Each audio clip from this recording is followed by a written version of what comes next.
경험하셨습니까? 예. 우리 성도님들 살아오시면서 혹시 이런 경험 있으셨는지 모르겠어요. 부모님한테 잘하려고 했는데 그것이 돌아보면 막상 부모님에게 잘한 것이 아니라 오히려 부모님의 마음을 아프게 하고 또 욕되게 했던 일. 사실은 그러려고 한 게 아닌데 어쩌다 보니까 사실은 부모님을 사랑하는데 그런 마음이 아닌데 사랑해요 라는 그런 말보다는 오히려 입에서는 난 엄마가 싫어, 아빠가 싫어, 이럴 거라면 저를 왜 낳았습니까? 이런 말을 하려고 하지는 않았는데 난 뭐 부모님 같이 살지 않을 거예요. 이런 돌아보면 좀 부모님의 가슴에 좀 비수를 꼽는 그런 말. 근데 돌아보면 또 마음속으로는 부모님을 사랑하면서도 친구들과 동행을 하다가 초라한 부모님의 모습을 보면 또 외면해버리고 또 고개를 숙여버린 그런 일은 혹시 없었는지. 사랑했지만 사랑한다고 그런 말을 못했던 자녀들은 참 많지요. 근데 사랑한다는 얘기보다는 오히려 핀잔을 주고 이런 일들이 많아요. 그런데 그 사랑의 당사자가 떠나버렸을 때는 참 속상하죠. 뭐라고 말도 할 수도 없고 미안하다고 얘기할 수도 없고. 그래서 늘 가슴을 후비면서 그때 일을 되새기며 가슴을 치고 통곡했던 한 남자가 있었어요. 늘 그분은 자신을 믿어주고 약함과 아픔을 어루만져주면서 위로해줬는데 그분을 또 배반했던 한 남자가 있었어요. 그분은 늘 초라운 곳에서 죽은 나사로를 살려줬고 또 문둥이 시몬의 집에 거했고 약하고 어렵고 힘든 그들에게 사랑을 주고 위로해주고 치료를 해주셨던 분이에요. 그분의 사랑을 받았던 한 여인은 자신이 정말로 소중하게 여기는 향유옥합, 한 지금 돈으로 하면 3천만 원 정도 된 그 향유옥합을 그분의 발에 부으면서 이렇게 얘기를 해요. 당신께 받은 이 사랑이 너무나 많은데 이것밖에 드리지 못해서 미안해서 어떡하냐. 그런데 제자 중에 하나가 아주 잘 배운 사람, 괜찮은 친구는 이런 얘기를 했어요. 그렇게 비싼 것을 가난한 사람들에게 나눠주면 좋은데 왜 거기다 버리냐고 이렇게 핀잔을 주기도 했어요. 그런데 이 친구는 계속해서 제자들 앞에서 지금 예수님께서 얘기를 하는데 예수님의 지금까지 삶을 이해할 수 없는 친구들이 베드로뿐만이 아니라 많은 제자들이 그랬다는 거죠. 왜 이렇게 소중한 것을 땅에다 발에다 쏟느냐라는 그런 화를 낸 적이 있는 그날 그분은 자신을 따르는 제자들에게 이런 말을 했어요. 너희가 오늘 다 나를 버릴 거야 라고 얘기를 했죠. 그런데 많은 제자들은 절대 죽어도 당신을 버리지 않겠다고 모두가 똑같이 이구동성으로 고백을 합니다. 그때 그분은 이런 얘기를 하죠. 내가 진정으로 너희에게 하는 말을 하는데 베드로에게 얘기를 해줘. 내가 오늘 닭이 울기 전에 3번 나를 부인할 거야. 말이 안 되는 소리지. 이해가 되지도 않는 그런 말씀을 들었습니다. 그런데 예수님의 이 말씀이 현실로 다가오게 되었던 거죠.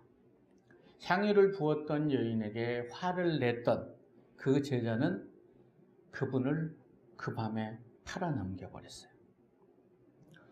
그것 때문에 그분은 아무런 힘이 없이 그냥 그렇게 끌려갔습니다. 오늘 함께 은혜 받을 말씀은 마태복음 26장 69절에서 75절의 말씀입니다. 저와 한 절씩 나눠 읽겠습니다. 베드로가 바깥들에 앉았더니 한 여종이 나와 이르되 너도 갈릴리 사람 예수와 함께 있었도다 하거늘. 베드로가 모든 사람 앞에서 그날을 이르되 나는 남문까지 나아가니 다른 여종이 그를 보고 거기 있는 사람들에게 말하되 이 사람은 나사렛 예수와 함께 있었도다 하며 베드로가 맹세하고 본인하여 이르되 나는 그 사람을 알지 못하노라 하더라.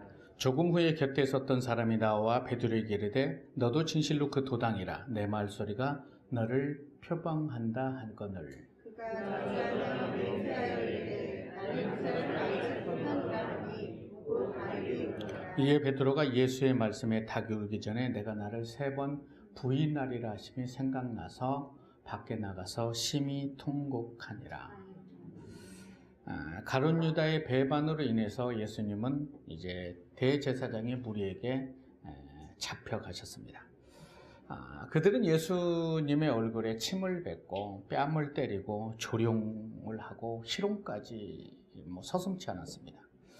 예수님께서 가장 힘들고 또 가장 고통스러웠을 때 그때 그 어느 때보다도 위로가 필요한 순간에 베드로를 비롯한 모든 제자는 다 도망가 버렸어요. 그리고 베드로는 어떤 일이 일어날까? 정말 하나님의 아들 예수님인데 설마 저렇게 힘없이 끌려가고 매맞을 수 있을까?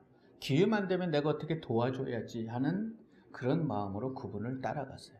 근데 한 여종이 너도 그 도당이라 라고 할 때 모든 이목이 자기에게 집중됐을 때 베드로는 속으로는 아는데 겉으로는 자신의 의지와 상관없이 나는 저 예수를 모른다고 얘기를 하죠.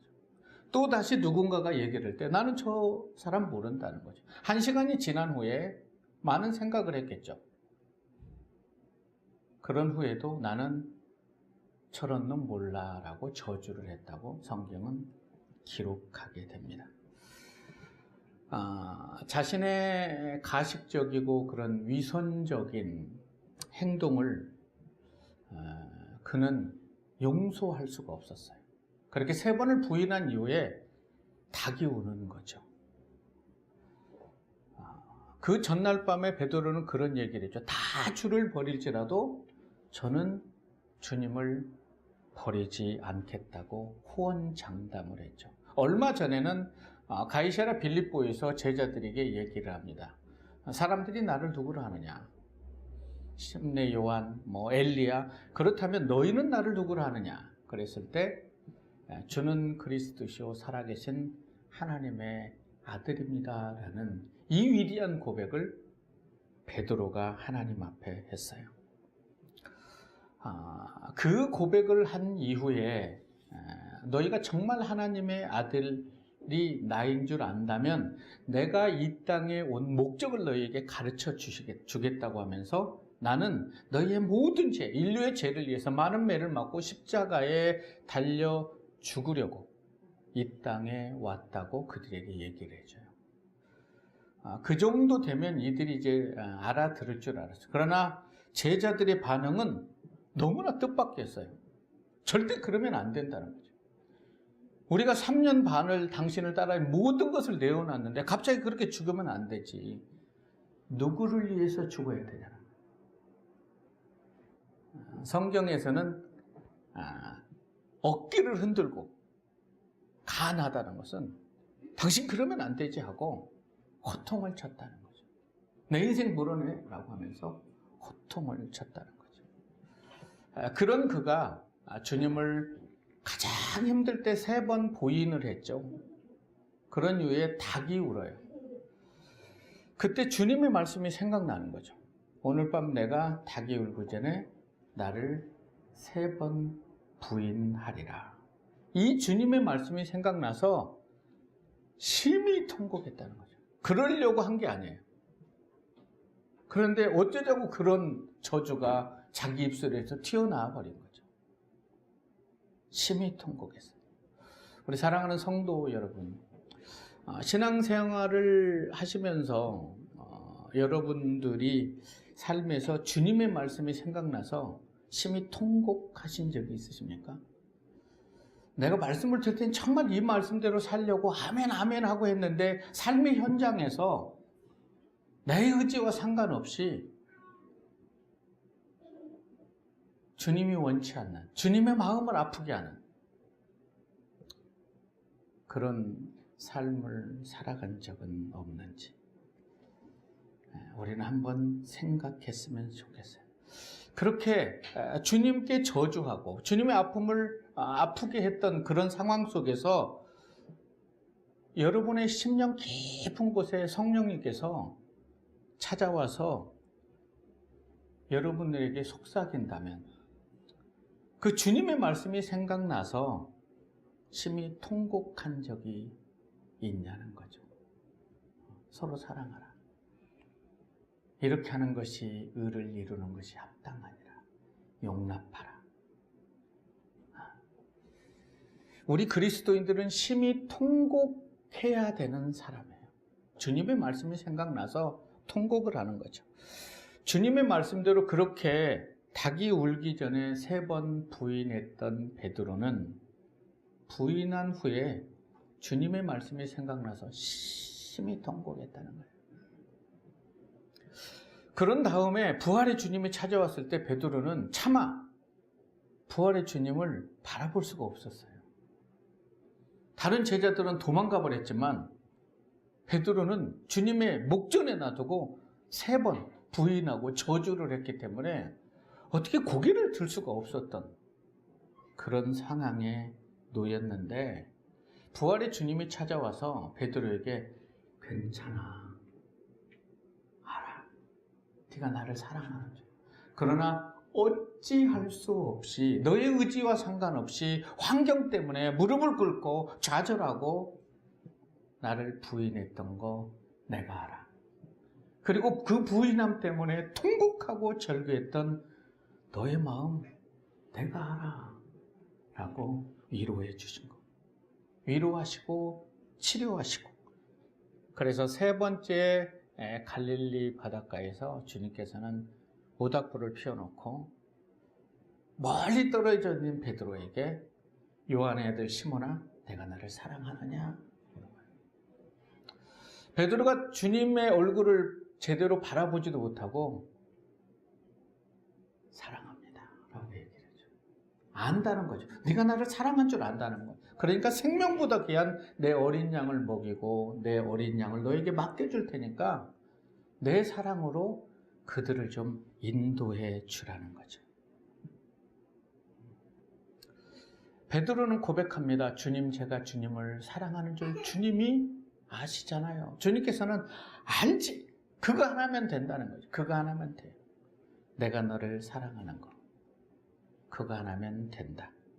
그래서 생명보다 소중한 영혼들을 맡겨주겠다는 거죠.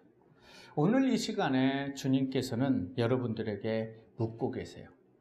여러분의 삶 속에 때로는 넘어지고 좌절하고 주님을 부인하는 그런 상황 속에서 주님의 말씀이 생각나서 심히 통곡해하는 여러분들에게 내가 나를 사랑하느냐라고 묻고 계세요.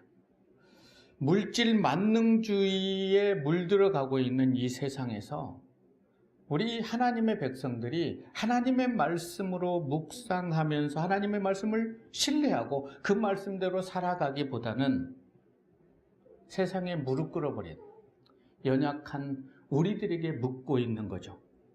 그런 세상 속에서라도 하나님 말씀 하나면 충분하다는 그 믿음을 가지고 이 세상을 변화시켜 줄 수 있느냐는 거예요. 내가 나를 사랑하느냐. 주님께서는 베드로를 믿어주셨어요. 주님께서는 오늘 예배드리고 계시는 여러분들을 믿고 계신다고요. 주님께서 베드로를 믿지 않았다면 가장 결정적인 순간에 자신을 배반한 그런 베드로에게 주님이 찾아갈 이유가 없었던 거죠.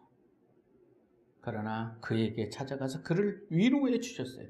주님께서 저와 여러분들을 믿지 않으셨다면 이 땅에 오셔서 십자가에 못 박힐 이유가 없다는 거예요. 우리를 너무 사랑하기 때문에.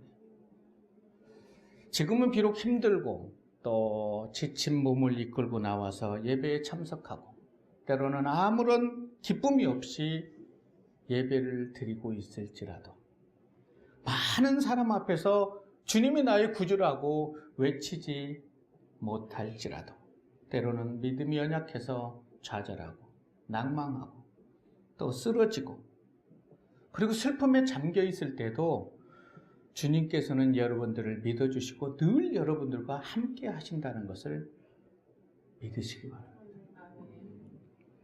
베드로가 주는 그리스도시요 살아계신 하나님의 아들이라는 이 고백에 바 요나 시몬아 내가 복이 있다. 이걸 알게 하신 것은 혈육이 아니고 하늘에 계신 내 아버지다라고 말씀을 하셨어요. 마태복음 16장 22절에서 베드로의 반응은 참 놀라운 반응이죠. 너희가 나를 버릴 거야. 난 십자가를 지러 왔어 했을 때 붙들고 가나요? 그리마십시오. 그리마십시오.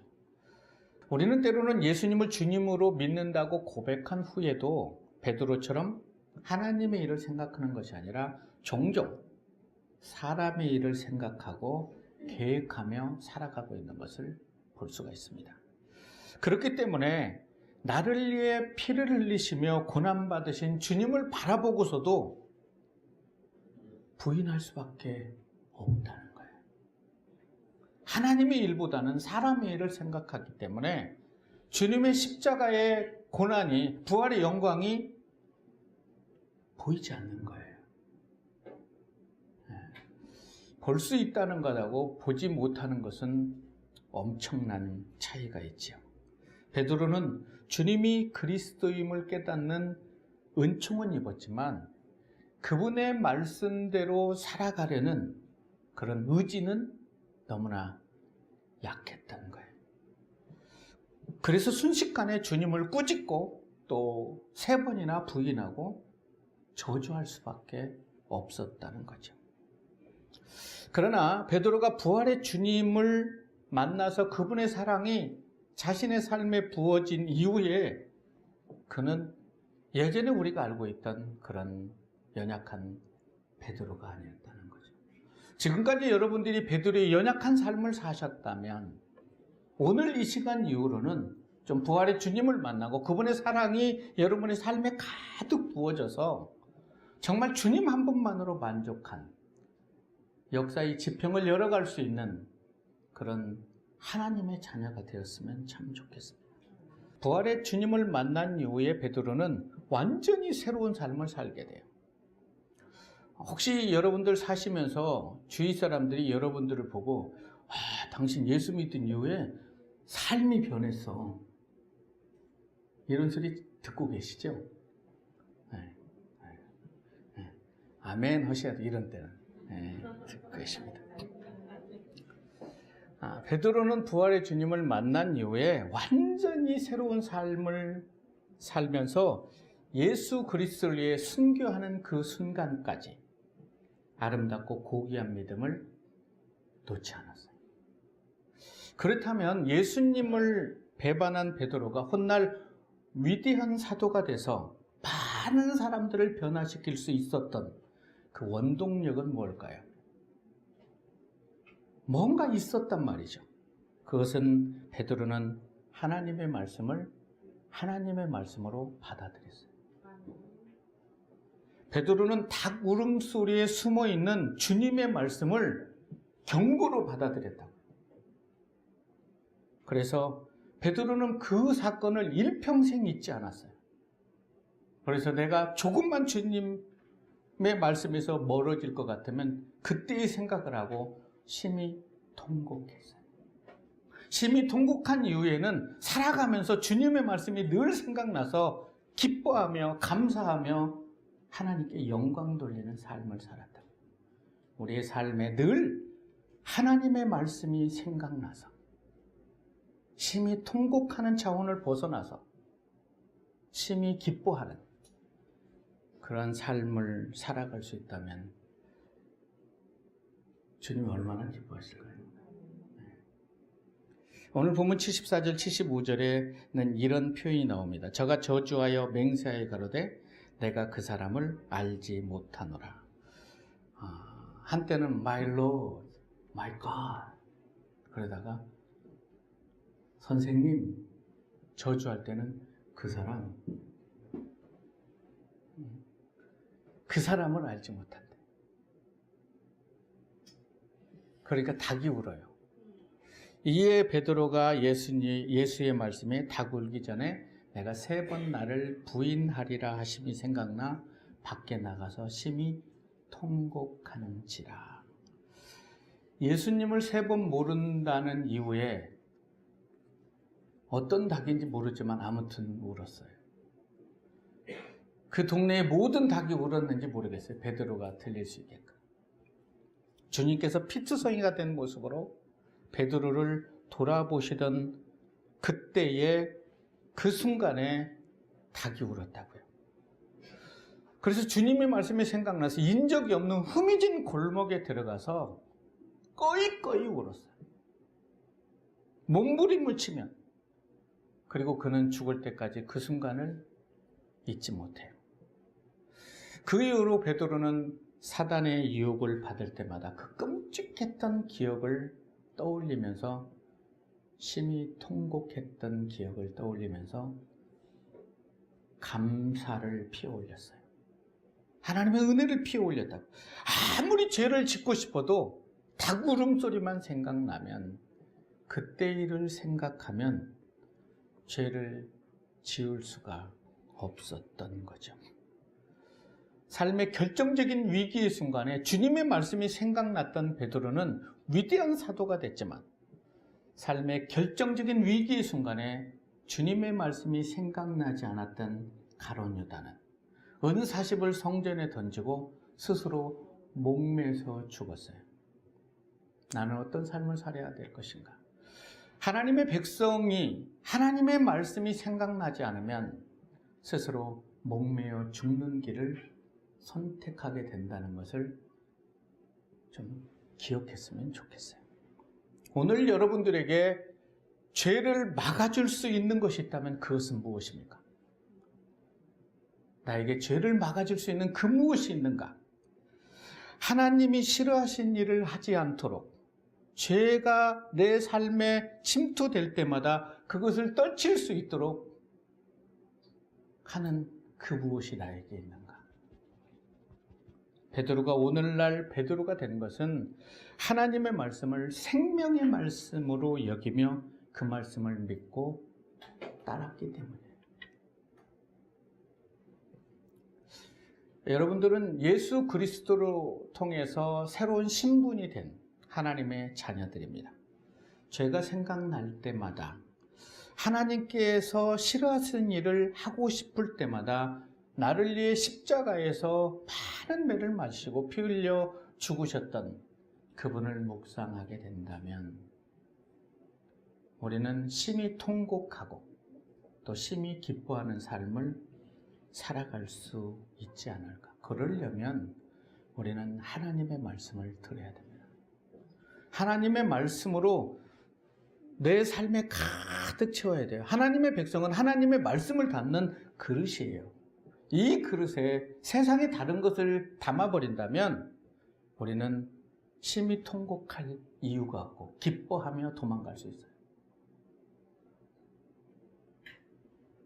그래서 우리는 하나님의 말씀을 붙잡고 하나님의 말씀을 연구하는 시간을 많이 가져야 된다는 거죠. 그랬을 때 우리는 삶의 결정적인 위기의 순간에 하나님의 말씀을 붙잡고 감사할 수 있는 삶을 살아갈 수 있어요.